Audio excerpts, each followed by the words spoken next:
Paris. City of love, romance, and dreams. So they say. I used to say it too. But ever since that day, the day of the murder, I've always associated my beloved Paris with death.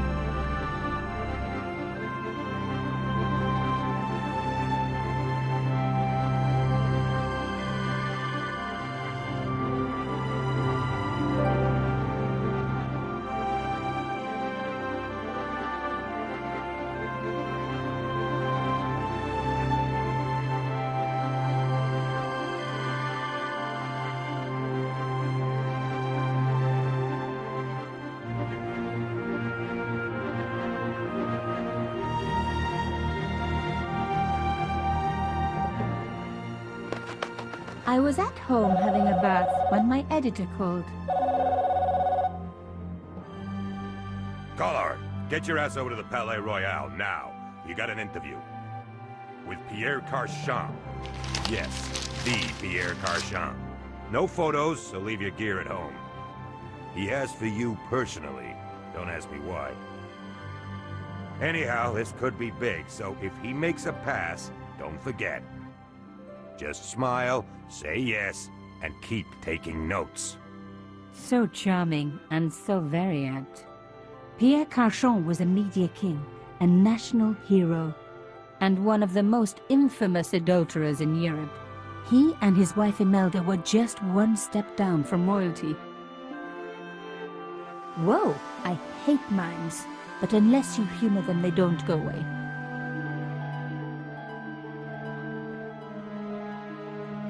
Here I was, the palace of the Media King and the Ice Queen. I pressed the doorbell and set in motion a chain of events which would change my life forever. Yes? What is it? Madame, my name is Nico Collard. I'm here to see Monsieur Carchon. Come up, we're on the first floor.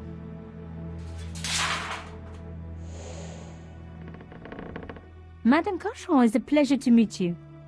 Yes, I'm sure. The Ice Queen was certainly living up to her reputation.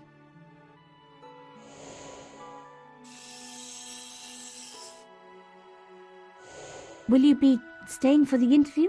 Mademoiselle, I know little of my husband's business affairs, and I care even less. I certainly have no intention of watching him pore over yet another pretty little journalist. Pretty? You're too kind, madame. Ah, the talented and very beautiful Mademoiselle Collard. Such a pleasure to meet you at last. Monsieur Carchon, I am honored. Oh, I'm sure you are. Call me Pierre, please. But I do not flatter you idly. I was a friend of your father. He was a great man. My father, he never mentioned. He and I were very close. And then his death. So tragic. I must... Imelda, your damned cat's in my study again. Another Ming vase, I suppose. Excuse me for one moment, my dear girl. You journalists are getting younger each year. Perhaps it's the rest of the world getting older, madame. That was no cat. My God, what? Monsieur Carchon!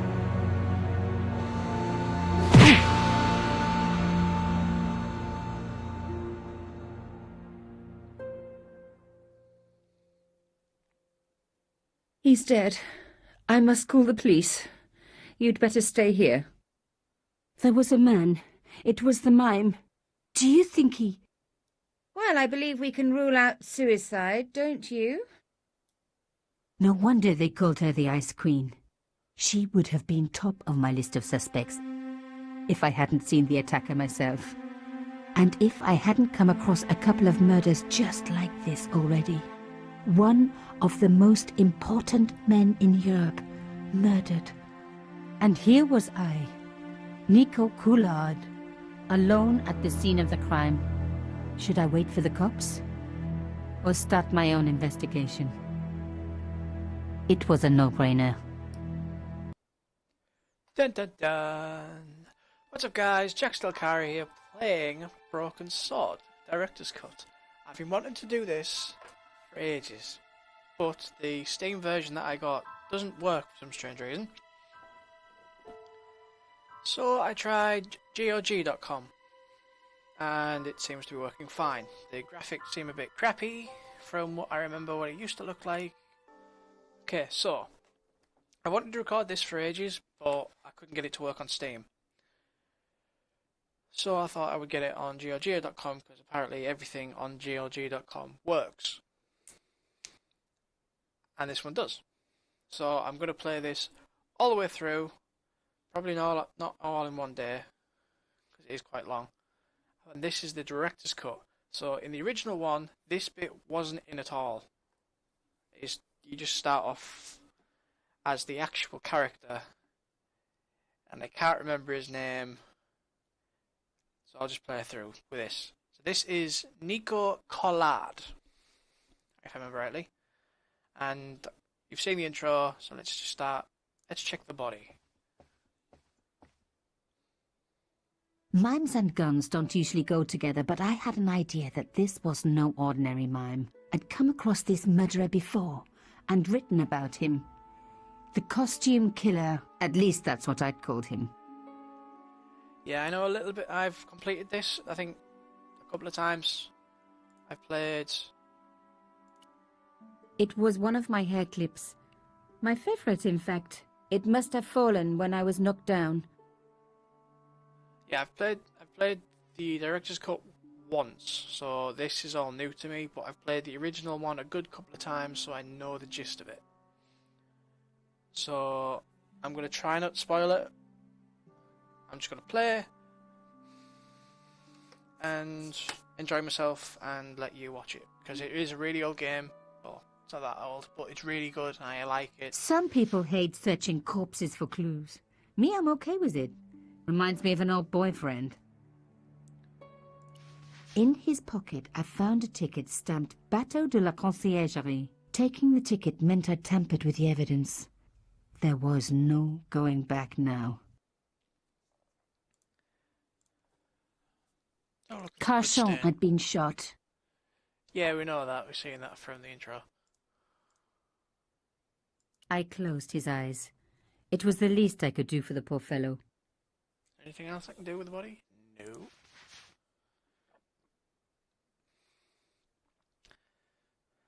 So yeah, this is the extra bit that... The bookcase was filled with obscure first editions. This side's more puzzly. A bust of Pierre Carchon, humble servant of La France.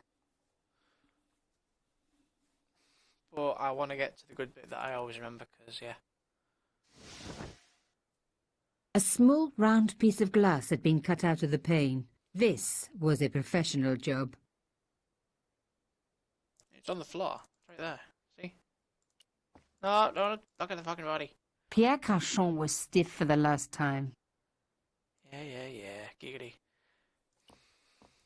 I didn't want to cut myself and leave blood on the glass. Call me old-fashioned, but I like to keep my DNA to myself.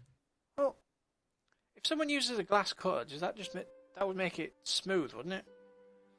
So, I don't know.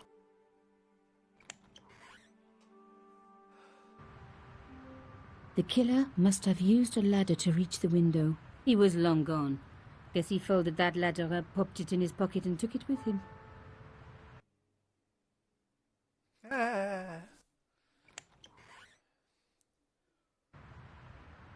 The killer must have used a ladder. Yeah. Anything else? There's a chair with nothing there.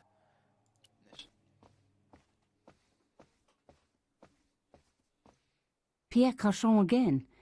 His eyes seemed to follow me around the room. Right, let's go talk to the Ice Queen. The police could turn up at any minute. Somewhere there were clues to the murder, and I needed to find them. Can I go in here? The door was locked. And I don't know if it's just me, but Nico doesn't sound as French as she used A to. Louis XIV table with an antique cloth. Imelda had taste. But hey, with a husband that rich, taste is easy. Weird. I reckoned that cloth might just... Oops. Even my fingernail wouldn't fit into such a small hole. Ah, but that should. Aha! Nico, you are just so damn good at this stuff. Instead of comforting Imelda, I was ransacking her flat. Why? Because there was something going on here, and I had to get answers before the cops arrived. And hey, she'd been rude to me, so she had it coming. Oh, Nico, you bitch. Have a look at this painting. Imelda had talent, but I certainly wasn't going to tell her that. There's a thing here as It well. was a tube of acrylic paint. French ultramarine. Just the colour I was after for my bathroom. I'm sorry, I have to go. Someone is... Young lady, what are you doing? Oh, this paint. It's my favourite colour. For God's sake, keep the damn stuff. Thank you.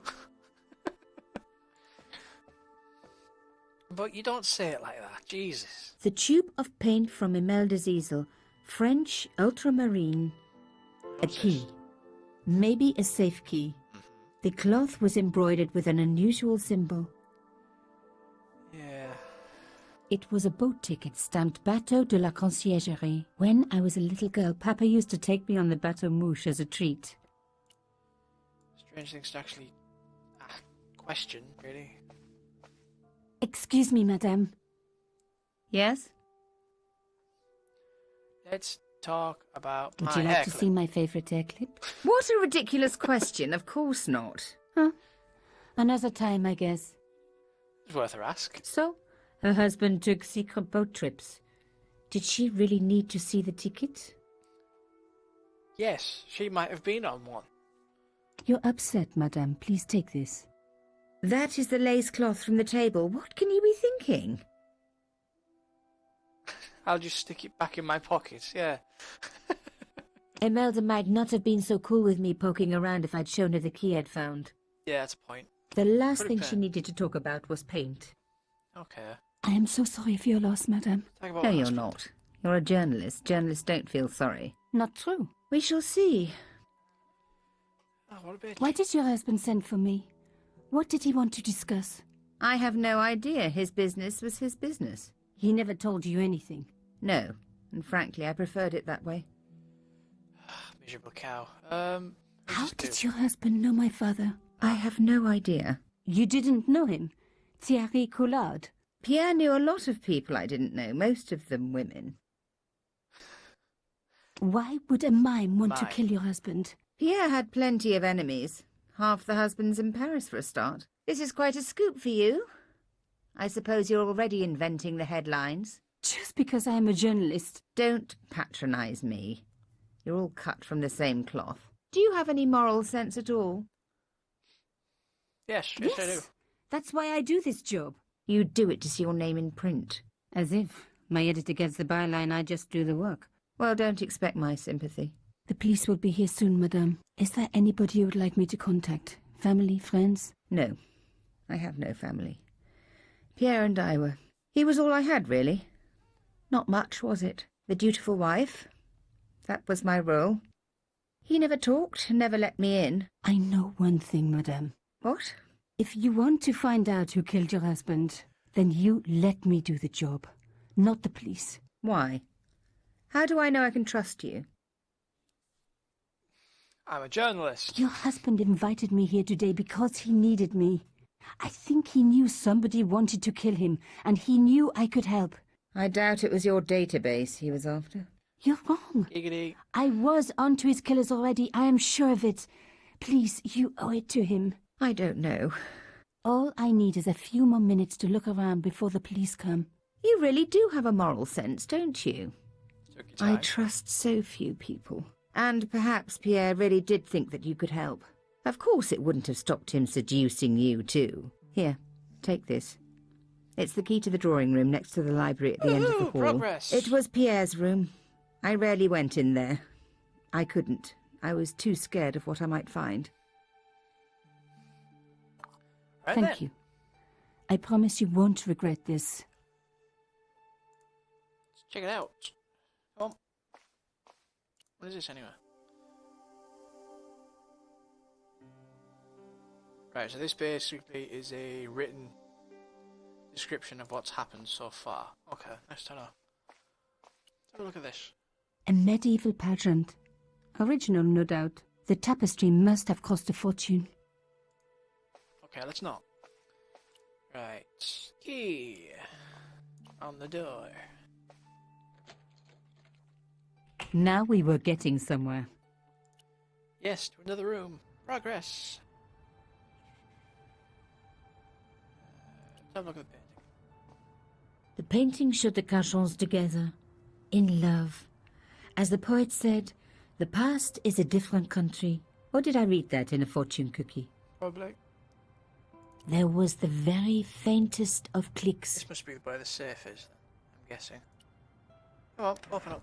There it is. Behind the picture was a safe. Oh, shit. Hopefully I don't have to do that. That key. Woohoo, I'm in. In the safe was some kind of artifact. There were strange symbols on its surface. It looked like the printer's blocks I'd made at art school. If there was one thing I'd learned about symbols, they are always important. But these symbols scratched into stone were impossible to read. I needed to find a way of printing them. At least the stone was round. But what could I use for ink? And what could I print on? Sure, I was stealing, but I knew Imelda didn't know about the artifact, and Carchon was past caring. Well, we know what we gotta do there. Hang on. First, anything else I can click on? Click on this. This wasn't the time for me to lie on the sofa doing my Marie Antoinette impression. Though it is very popular at parties, especially with gay guys. Don't ask me why. Can I go in here? Locked. Not surprising, really. Alright, what's this? As expected, the desk was yet another priceless antique. Yawn. The blotter and in tray had clearly been placed with mathematical precision. And we're gonna ruin them with paint.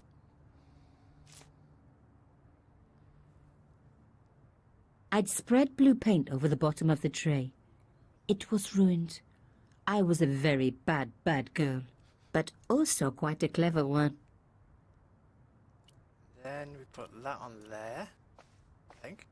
No. No, we don't. Okay. Do this, do that.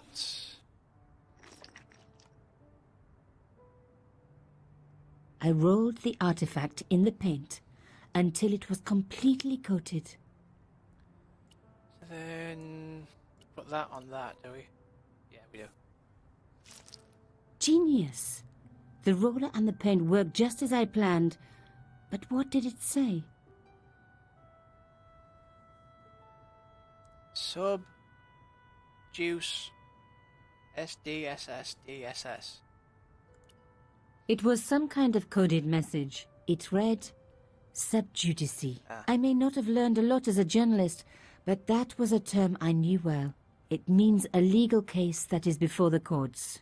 Below it was a sequence of letters that made no sense.